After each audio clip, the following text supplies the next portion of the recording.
Je vais faire une interview avec le professeur Franck Villiers du laboratoire de cytogénétique du service d'hématologie biologique, ici en direct de l'hôpital Hôtel-Dieu de Paris.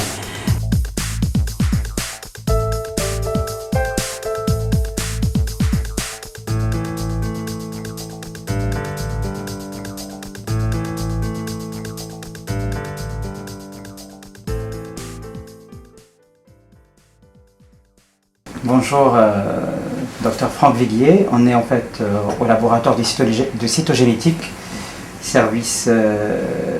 au service d'hématologie biologique. Est-ce que vous pouvez vous présenter en quelques mots, Dr Franck Villiers, s'il vous plaît? Bien, je suis médecin, médecin hospitalo-universitaire, maître des conférences de l'université Paris 5 et praticien hospitalier à l'assistance publique, hôpitaux de Paris. Et je suis généticien et je travaille plus spécifiquement sur les anomalies cytogénétiques des cancers hématopoïétiques. Donc je travaille à l'Hôtel-Dieu actuellement puisque nous sommes ici à l'Hôtel-Dieu. La première question en fait, qui se pose comme ça d'emblée, c'est quoi exactement en fait une cellule tumorale? Un peu compliqué, je vais faire court. Une cellule tumorale ressemble la plupart du temps morphologiquement à une cellule normale où elle a des caractéristiques un petit peu différentes. Mais surtout ce que nous étudions nous dans ces cellules tumorales, c'est leur constitution chromosomique, c'est-à-dire les modifications génétiques qui peuvent survenir au niveau des chromosomes dans ces cellules et qui sont fréquentes. On parle d'un cancer, c'est un ensemble de cellules, une famille de cellules. Une famille de cellules qu'on appelle monoclonale, c'est une prolifération monoclonale, c'est-à-dire que chaque cancer résulte de la modification d'une seule cellule au départ qui s'est multipliée pendant un certain temps. Et la modification princeps survenue dans cette cellule, c'est une anomalie, une modification de son code génétique, de son information génétique. C'est pour ça que nous étudions l'information génétique, mais au niveau des chromosomes. Donc j'imagine que depuis le temps, en fait, on a mis beaucoup de techniques de décelage par rapport à ces anomalies, dont le principe primordial, on va dire, justement, c'est la cytogénétique qui a mis en fait en évidence ces cellules et qui s'est introduit justement à l'intérieur du noyau. Pour vous, qu'est-ce que c'est que la cytogénétique? Alors la cytogénétique, c'est une science morphologique, ça se fait au microscope. C'est l'étude de la composition chromosomique des cellules. Donc les chromosomes sont en fait des organites qu'on voit au microscope et qui sont le support des gènes.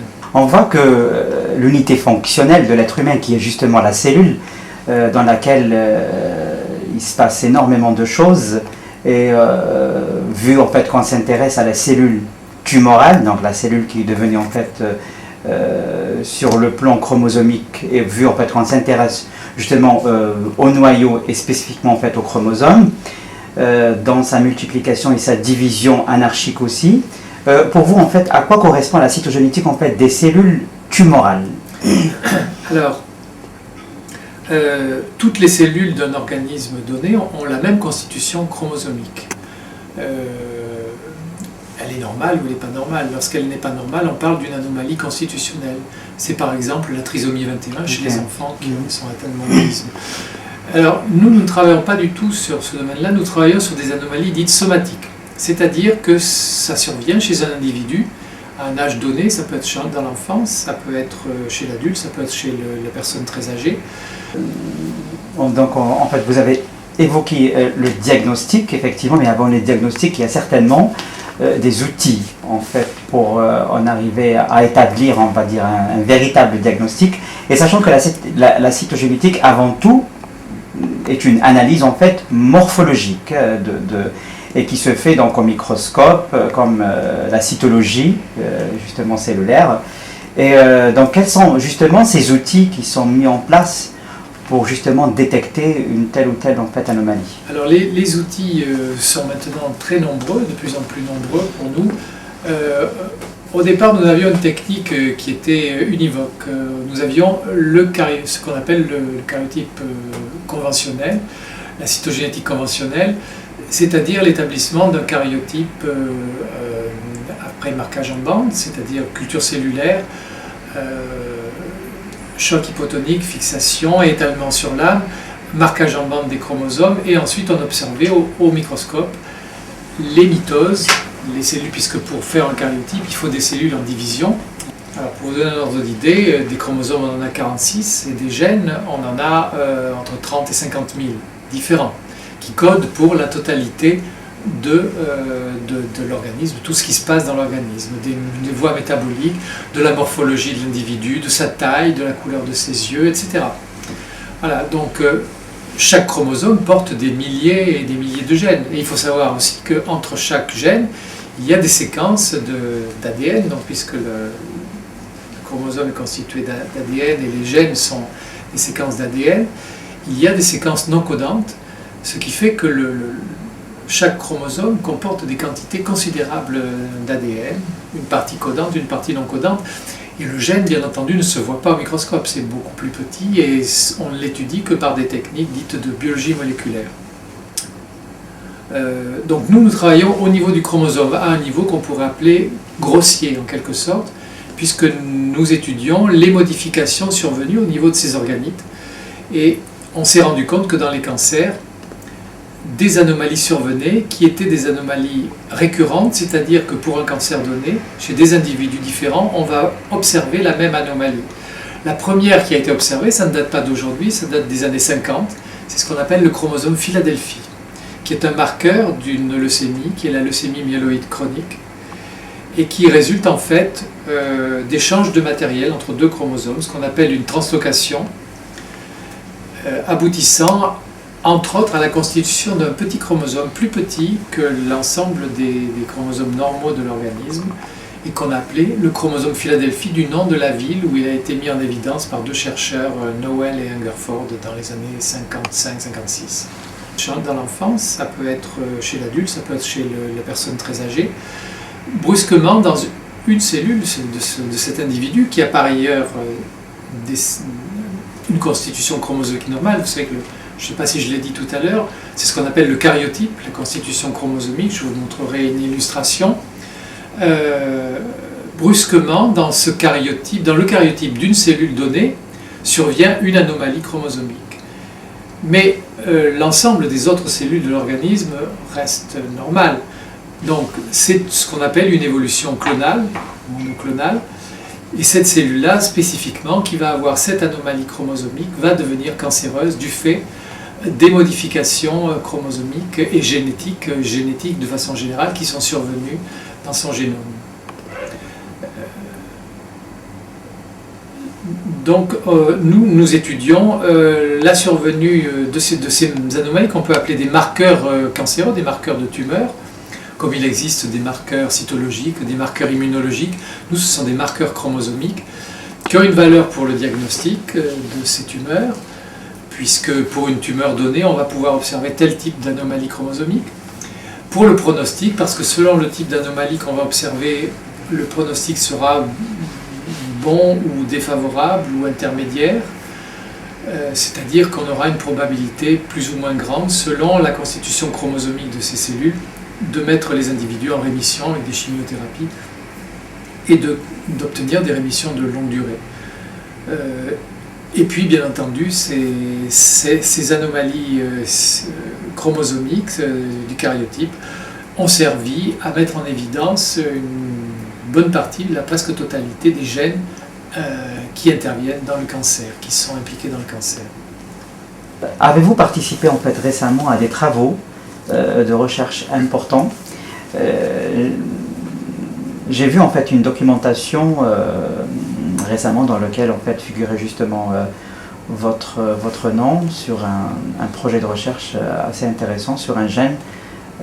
Je préfère vous laisser la parole pour nous donner en fait beaucoup plus de détails sur ce travail. Oui, mais comme je vous ai dit, la plupart des gènes de cancer ont été découverts grâce à la cytogénétique. Et là, j'ai eu la chance de mettre en évidence l'un des derniers gènes vraisemblablement mis en évidence par les techniques de cytogénétique, gène de cancer. C'est un... Quel type de cancer?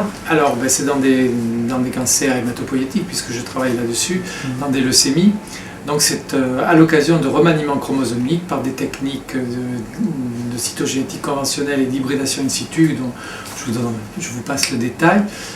J'ai mis en évidence l'existence d'un gène probable de type gène suppresseur de tumeur,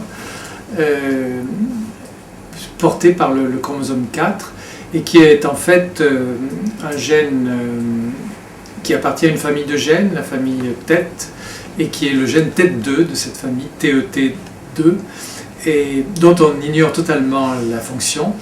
Et donc j'ai mis en évidence la délétion d'une copie de ce gène par des techniques de cytogénétique. Ensuite j'ai passé le relais à des biologistes moléculaires qui ont montré que l'autre copie présentait des mutations ponctuelles.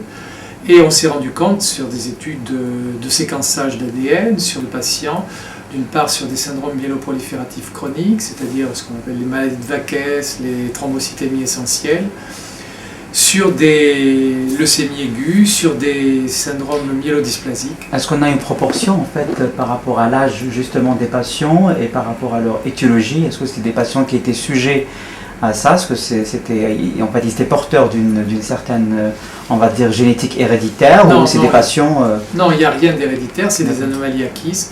Il semble que ce soit une anomalie donc, qui est fréquente, puisqu'on se rend compte par exemple dans les myélodysplasies. Les myélodysplasies, ce sont des anomalies hématopoïétiques qui sont précancéreuses, qui prédisposent à faire des leucémies aiguës. Et bien que... il y a des mutations de ce gène dans 20 à 30% des patients atteints de myélodysplasie. Alors les myélodysplasies, et donc ce gène joue un rôle clé important puisqu'on se rend compte qu'il est muté déjà dans des cellules souches très précoces qui sont les précurseurs de toutes les lignées hématopoïétiques, c'est-à-dire les globules rouges, les globules blancs et les plaquettes. Donc c'est un gène très important dont on ignore encore la fonction. Mais il y a déjà, puisque moi j'ai mis en évidence, mes premiers travaux ont été faits en 2005, ensuite j'ai passé la main au biologisme moléculaire en 2008. Et ces publications, donc bien sûr, sont à portée de main, hein, on pourra les consulter. Oui, alors... elles ont été publiées sur quel... Alors, eh bien, dans des revues médicales ou scientifiques internationales qui sont publiées en anglais. Moi, mes travaux, Princeps, ont été publiés dans la revue Leukemia, et le travail général en biologie moléculaire, en séquençage, a été publié dans le New England Journal of Medicine, qui est la revue de pointe vraiment de la recherche en médecine et en biologie. Et quelles sont en fait vos attentes justement actuelles par rapport en fait à vos recherches et spécifiquement par rapport à ce gène TET que vous avez en fait découvert en 2005? Eh bien, actuellement, on en est à explorer des quantités importantes de patients pour voir d'une part sa fréquence dans les populations de sujets atteints de myélodysplasie ou de syndrome myéloprolifératif. Et on est en train d'évaluer aussi sa valeur pronostique. C'est pas très clair. Il semble que lorsque ce gène TET est muté, le pronostic soit meilleur que lorsqu'il n'est pas muté. Et par ailleurs, eh bien, le challenge pour l'instant, c'est de savoir exactement à quoi il sert. Et cette connotation de TET, pourquoi? Parce que c'est par analogie avec le premier gène de cette famille qui a été découvert dans une translocation entre le chromosome 10 et le chromosome 11. TET, ça veut dire simplement 10-11 translocation.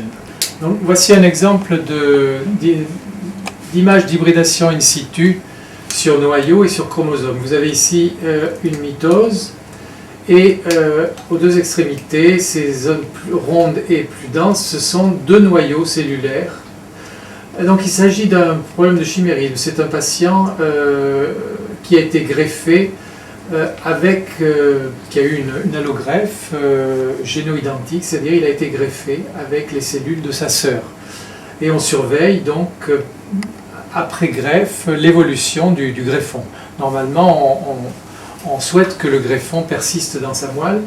Et bien, vous voyez que chez ce patient, on a effectivement une cellule en mitose qui a un karyotype XX, puisque la sonde d'hybridation in situ qu'on a utilisée marque la région centromérique du chromosome X.